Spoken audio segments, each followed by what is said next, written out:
Cannabis use impacts the brain and the body. But remember, our goal here is not to convince anyone that cannabis is bad or that you shouldn't do it. We don't assign morality to weed. Instead, the goal of the section is to make sure that you're approaching the topic with all the facts to make the best decision for you.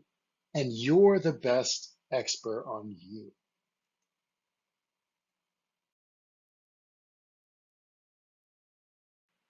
So, with that said, let's talk use and risk. We're going to talk a bit about what impacts cannabis can have on the brain and body, but it's important to understand the role frequency of use plays in that and what contributes to the extent of risk you have to experience these impacts. Some are more genetically predisposed to others to experience negative impacts from cannabis, and some more likely to experience it based off of how often they use and how. Recreational use is considered use less than weekly, whereas regular use is at least weekly for a period of a few months to years. Heavy or acute use is getting into the use several times a week for months or more. And as you go down the spectrum of use, the impacts that we're going to be discussing will become more likely and more severe.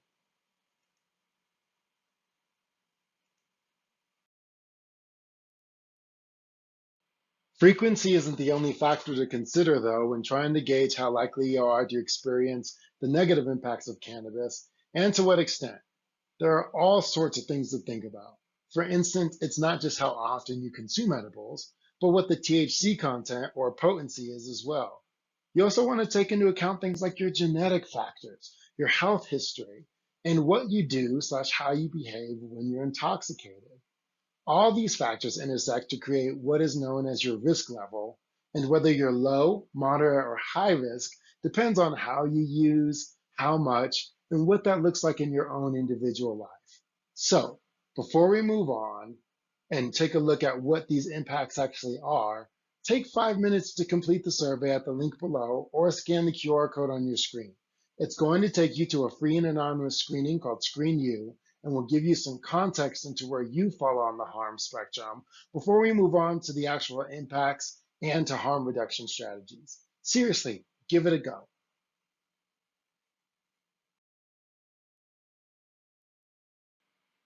All right, so keep in mind the likelihood of experiencing these impacts and the extent are tied directly to things like your risk level, which you should know from the survey previously. If you haven't already, take 5 minutes to complete it below. So, how does weed impact the body? Well, we know from earlier that certain types of weed, like cannabis products with high CBD content, can be a pain suppressant.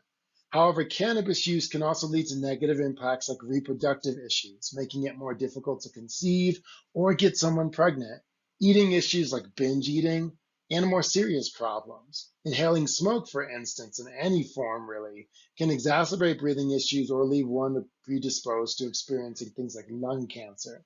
And cannabis is also known to increase blood pressure, meaning if heart or blood issues exist in your family or in your own life, it can make it worse over time. It also slows down things like your physical reaction time substantially and your endurance for those that might be engaging in things like athletic activity. Now, the field of study on cannabis is fairly new compared to other substances like alcohol. So, what you see here is a two-tiered approach.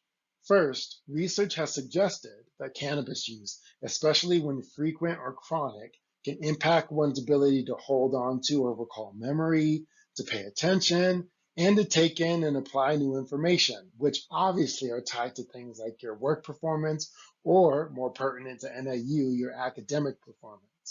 While more research is needed on these impacts, it is something that is important to know. What we do know from research is impacts on mental health as a whole, however. A lot of folks use cannabis not just for fun, but to cope with things like depression, anxiety, and other mental health disorders. While it can alleviate symptoms in the immediate, research shows that over time it can make the presence of anxiety or depressive disorders far worse, and it can increase your chance of experiencing psychosis or even the likelihood of being diagnosed with schizophrenia. Also, while it helps a lot of folks fall asleep, it drastically impacts the brain's ability to adequately rest and repair during sleep, impacting your overall sleep quality. Now remember, this information is not geared to scare people away from using cannabis or to make it out to be the boogeyman of substances. We don't attach morality to substances. It's just to provide all the context to allow for folks to make informed decisions, weigh risk, and reduce harm as much as possible when deciding whether to use weed or not and how to talk about it. We can't make informed decisions if we can't approach a topic with a holistic view. So in the next section, we'll begin to discuss harm reduction strategies to reduce the likelihood and severity of some of these impacts.